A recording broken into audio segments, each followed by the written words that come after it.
আসসালামু আলাইকুম। দেশ ও প্রবাস থেকে যেখান থেকে দেখছেন সবাইকে ধন্যবাদ। আলহামদুলিল্লাহ, আমি রাতের বেলা দেখেন আমার শিং মাছগুলোকে খাবার দিতে আসছি। এই তো ওরা রাতের খাবার খাচ্ছে। মাশাল্লাহ, দেখেন সাইজগুলো দেখেন, মাশাল্লাহ।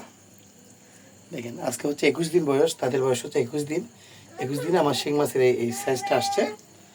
আপনারাও চাইলে খুব সহজে কষ্ট ছাড়াই আপনারা, এটা হচ্ছে কই মাছ, বাড়িতে বা ছাদে খোলা জায়গায় ড্রাম পদ্ধতিতে আপনারা চাষ করতে পারেন। দেখেন আমার চাষ করার পদ্ধতি হচ্ছে, এই ড্রামগুলো হচ্ছে নিচে পানি যাওয়ার লাইন, উপরে ওভারফ্লো পানি যাওয়ার লাইন। দেখেন মাশাল্লাহ, দেখেন